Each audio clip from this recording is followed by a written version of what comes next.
తపస్కాల ధ్యానమాలిక. ఈరోజు ధ్యానాంశము, ఇదిగో మీరాజు. యేసు నిర్దోషి అని తెలుసుకున్నాడు.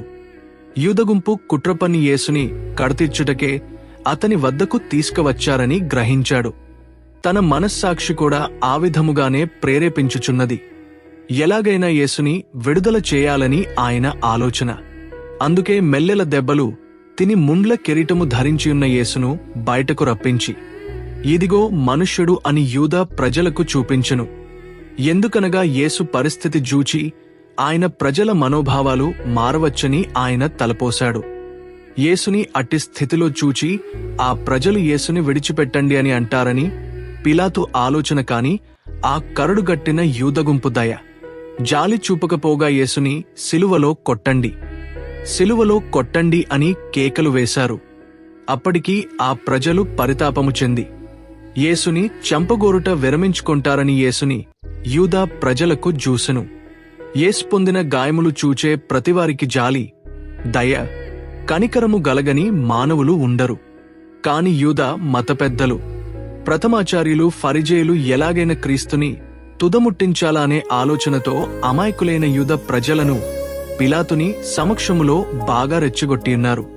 రాతిగుండె గల యూదుల మనస్సు రవంతైనను జాలి చూపలేదు. పైగా క్రోధము పెంచుకుని అట్టి పరితాపకరమైన దుస్థితిలోయున్న యేసును ఇంకా సిలువలో కొట్టండని ఆరాటముతో కేకలు వేయుచునే ఉన్నారు. క్రీస్తుడా, గాయములతో యుండిన యేసుని చూడగనే నీ హృదయము ఎటులుండునో గ్రహించుము. ఆయన ఘోరమైన బాధలకు కారణము ఏమిటో ధ్యానించు. నీవు చేసిన పాపములేని నీ మనస్సాక్షి నీకు చెప్పును. కనుక నీవే అందుకు కారణమని మరువకుము. నువ్వు ఆ బాధలకు శిక్షాపాత్రుడనైయుండగా యేసుని కొరకు భరించుచున్నాడు. అందరి పాపముల ప్రాయశ్చిత్తము కొరకు ఏ చేతను, శిరస్సు ముండ్ల కిరీటము చేతను రక్తమేముగా యున్న ఆ యేసుని ఆ విధముగా సిలువలో కఠోరముగా గొట్టబడియున్నారు. శరీరము గాయముల విగ్రహమును నీ హృదయములో ప్రతిష్ఠించుకొనుము. అప్పుడప్పుడు నీ హృదయములో యున్న త్యాగమూర్తిని ధ్యానించుము. నీలోని పాపములన్నీయు తొలగిపోవును, మరియు ఆ పాపము తొలగించుకో గల శక్తి నీకు కలుగును. పాపమార్గములోనే పరుగడుచుంటివేని నీవు కూడా యూదులలో చేరిక ఒక దుష్టజాతులు ననుసరించి వానిని సిలువలో గొట్టండి అని తలంచుకుము. సరిజేయుడు ఏమంటున్నాడో వినండి. ఆనాడు నీవు యెరూషలేము వెళ్తుండే దారి పొడవునా వస్త్రాలు పరచి హాసన్నా, హాసన్నా అని ఎలుగెత్తి పాటలు పాడారు కదా.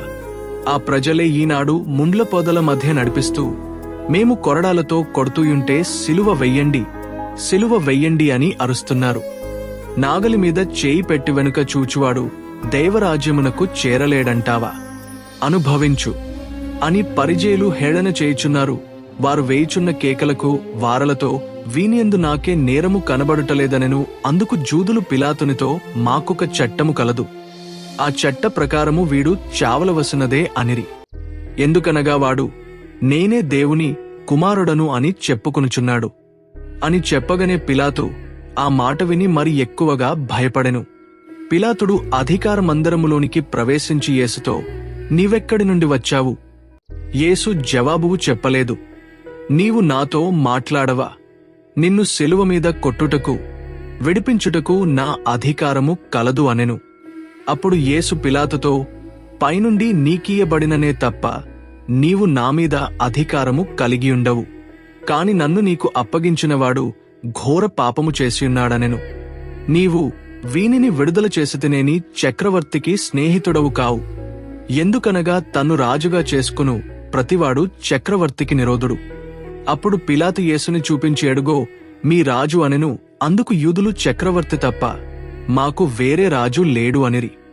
ఈ నీతిమంతుని రక్తమునకు నేను నిరపరాధిని అని చేతులు కడుక్కునెను.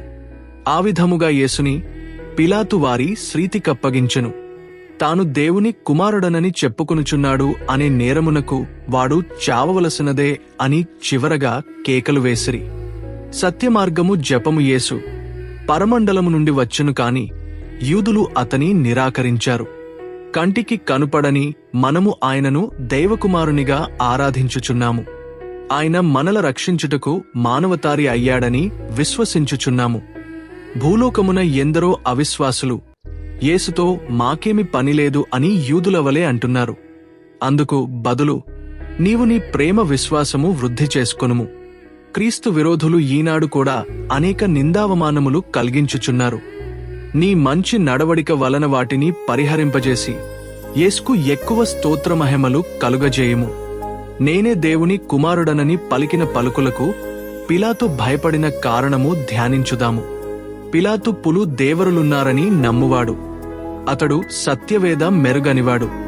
జూదులు ఈ మాటన్నప్పుడు తాను ఒక దేవుని సన్నిధిలో యున్నాననియు అతడేమైనా శిక్షించునేమోయని ముందుగా భయపడెను.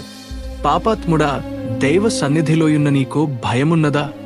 లేదా నిరంతము నీవు దైవ సన్నిధిలోయున్నావని ఎరిగి దేవునికి భయభక్తులతో మర్యాదగా యుంటున్నావా? దేవుడు లేని చోటులేదు. ఆయన అన్ని స్థలములలో యున్నాడు. ఆయనకు తెలియకుండా ఏమీ జరుగుటలేదు. సర్వమును ఆయన చూచుచునే యున్నాడు. నీవు పాపము చేయ శోధింపబడినప్పుడు సర్వము చూచుచు నీవు పాపము చేయు క్షణము నిన్ను శిక్షించే దేవుని స్మరింపుము. అప్పుడు పిలాతు వలె నీవు భయపడి పాపము చేయకుండా యుందు. ప్రార్థన. పరలోక జపము. పరలోకమందుండెడు మా యొక్క తండ్రి, మీ నామము పూజింపబడునుగాక, మీ రాజ్యము వచ్చునుగాక, మీ చిత్తము పరలోకమందు నెరవేరునట్లు భూలోకమందును నెరవేరునుగాక. నానాటికి కావలసిన మా ఆహారం మాకు నేటికి అనుగ్రహించండి. మా యొద్ద అప్పుబడిన వారిని మేము మన్నించినట్లు మా అప్పులను మీరు మన్నించండి. మమ్ము శోధనయందు ప్రవేశిపంనివ్వక కీడులో నుండి మమ్ము రక్షించండి. ఆమెన్. పవిత్రుడు, సర్వశక్తివంతుడు, నిత్యుడువు అయిన దేవా, మా మీదను సర్వమానవాళి మీదను మీ కరుణను కుమ్మరించండి. పవిత్రుడు, సర్వశక్తివంతుడు, నిత్యుడవు అయిన దేవా, మా మీదను సర్వమానవాళి మీదను మీ కరుణను కుమ్మరించండి. పవిత్రుడు, సర్వశక్తివంతుడు, నిత్యుడవు అయిన దేవా, మా మీదను సర్వమానవాళి మీదను మీ కరుణను కుమ్మరించండి. పితా, పుత్ర, పవిత్రాత్మ నామమున ఆమెన్. యేసుక్రీస్తునాథుని వెలలేని తిరు రక్తపాటులను చూసి మా మీద దయగా ఉండండి. స్వామి.